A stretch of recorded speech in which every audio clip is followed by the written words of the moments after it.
जय श्री कृष्णा, राधे राधे। भगतजनों, हमारा आज का विषय है कामिका एकादशी व्रत। अब की बार 2021 में कामिका एकादशी व्रत कब है?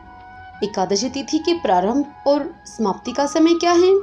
इसके पारण का शुभ मुहूर्त क्या है? और इसी के साथ हम जानेंगे एकादशी व्रत को करने की सही विधि क्या है, जिसके करने से एकादशी व्रत का पूर्ण फल मिले। और इसी के साथ हम जानेंगे एकादशी व्रत के पारण करने की सही विधि क्या है। भगतजनों, वीडियो शुरू करने से पहले आप सभी से एक छोटी सी रिक्वेस्ट कि वीडियो को लाइक करके कमेंट बॉक्स में विष्णु भगवान की जय जरूर लिखिएगा। आइए जानते हैं, सावन मास में जो एकादशी कृष्ण पक्ष में आती है उसे कामिका नाम से जाना जाता है। अब की बार 2021 में कामिका एकादशी व्रत 4 अगस्त को वार बुधवार पड़ेगा, उस दिन की जाएगी। एकादशी तिथि का प्रारंभ है 3 अगस्त मंगलवार 12:59 पर और एकादशी तिथि समाप्त हो रही है 4 अगस्त को बुधवार का दिन दोपहर के 3:17 पर। आइए एकादशी व्रत के पारण के शुभ मुहूर्त के विषय में जान लेते हैं।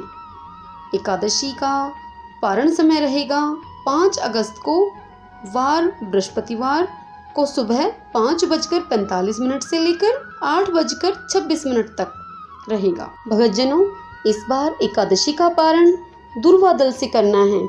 इस बार कामिका एकादशी के दिन 4 अगस्त को 5:44 से लेकर अगले दिन 5 अगस्त को सुबह 4:25 तक अमृत योग रहेगा, जिसे कुछ लोग स्वार सिद्धि योग भी कहते हैं। अर्थात इस बार कामिका एकादशी का व्रत सर्वार्थ सिद्धि योग में पड़ रहा है और कामिका एकादशी के व्रत का पारण का समय आपको पहले ही बता चुकी हूँ। आइए अब जानते हैं एकादशी का व्रत किस प्रकार करें। भगतजनों, एकादशी से पहले दशमी की रात्रि को ब्रह्मचर्य का पालन करना चाहिए। एकादशी को ब्रह्मा मुहूर्त में उठें, न ही टूथपेस्ट करें और न ही लकड़ी का दातुन करें। इनके स्थान पर इस दिन नींबू, जामुन या आम के पत्ते लेकर उन्हें चबा लेना चाहिए और इस प्रकार अंगुली के द्वारा जीभ से कंठ तक गला शुद्ध किया जाना चाहिए। इस दिन पत्ते नहीं तोड़ने चाहिए, स्वयं से गिरे हुए पत्तों का ही प्रयोग किया जाना चाहिए और यदि यह संभव न हो सके तो पानी के द्वारा 12 कुल्ले कर लें।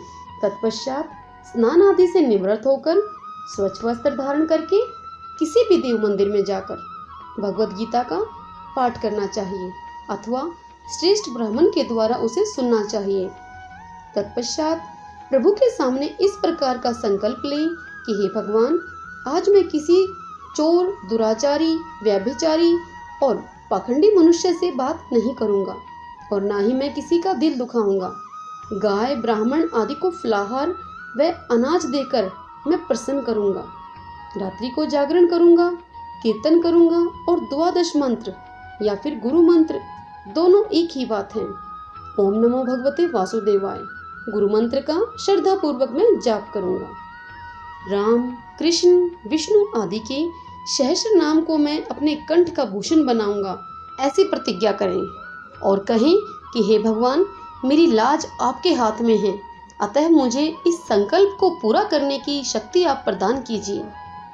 मौन, जप, शास्त्रों का पठन, रात्रि जागरण, कीर्तन आदि एकादशी व्रत में विशेष लाभ प्रदान करते हैं। एकादशी व्रत में कोल्ड ड्रिंक्स एवं डिब्बा बंद जूस का प्रयोग कदापि न करें। आइसक्रीम व तली भुनी हुई चीज़ों का प्रयोग भी न करें। इस दिन एक ही समय भोजन करें जिसमें अनाज नहीं होना चाहिए। इस व्रत में दूध, फल व फलों से घर में ही निकाला गया जूस आप पी सकते हैं। दूध और जल पर रहना इस व्रत में विशेष लाभकारी माना गया है। भगतजनों, दशमी, एकादशी और द्वादशी इन 3 दिनों में कांसे के बर्तन में मांसाहार, प्याज, लहसुन, शाक, शहद, तेल, चने, मसूर आदि का सेवन व्रती को नहीं करना चाहिए। व्रत के पहले दिन दशमी को और व्रत के दूसरे दिन द्वादशी को हविष्य अन्न अर्थात जो गेहूँ, मूंग, सेंधा नमक, काली मिर्च, शर्करा और गाय का देशी घी से बना भोजन एक ही समय करना चाहिए। फलाहारी को गोभी, गाजर, सलजम, पालक इन सागों का सेवन फलाहार के रूप में नहीं करना चाहिए। आम, केला, बादाम, पिस्ता, अंगूर आदि अमृत फलों का सेवन करना चाहिए। इस व्रत में यह बड़ा ही लाभकारी माना गया है। भगतजनों, इस दिन किसी की निंदा करना, जुआ खेलना, सोना, कपट करना और क्रोध करना, बैल पर सवारी करना, झूठ बोलना, हिंसा करना, इन कुकर्मों से हमें दूर रहना चाहिए। और यदि भूलवश किसी अपवित्र और निंदक से बात हो भी जाती है तो सूर्य भगवान के दर्शन करके, उन्हें धूप दीप दिखाकर, भगवान श्री हरि की पूजा करके उनसे क्षमा याचना करनी चाहिए अपनी भूल के लिए। एकादशी के दिन घर में झाड़ू आदि नहीं लगाना चाहिए, क्योंकि हमारे इस कर्म के द्वारा चींटी आदि सूक्ष्म जीवों की मृत्यु हो जाती है।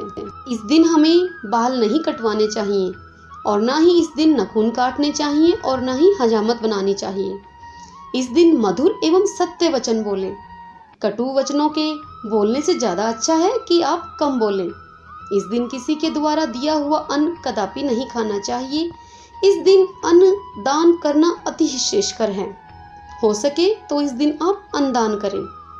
इस दिन प्रत्येक वस्तु का भगवान श्री हरि को भोग लगाकर उसे ग्रहण करें आप, और तुलसी दल को छोड़ दें। इस दिन वह ग्रहण नहीं करें। भगतजनों, यदि इस दिन किसी प्रियजन की मृत्यु हो जाए तो संकल्प करके अपनी एकादशी व्रत का पूर्ण फल उस मृतक व्यक्ति को दान कर देना चाहिए। भगतजनों, संतोष का फल सर्वदा मधुर ही होता है। मन में दया रखना चाहिए। इस प्रकार से व्रत करने वाला भगवान विष्णु को प्रसन्न कर ही लेता है। तत्पश्चात द्वादशी को योग्य ब्राह्मण को मिठाई, अनाज एवं दक्षिणा देकर उसकी परिक्रमा करें और उसे संतुष्ट करें। अब एकादशी का पारण कैसे करें, आइए जान लेते हैं। भगवान श्री हरि का जहां आपने एकादशी के दिन पूजन किया है, वहां द्वादशी के दिन आसन बिछाकर बैठ जाएं।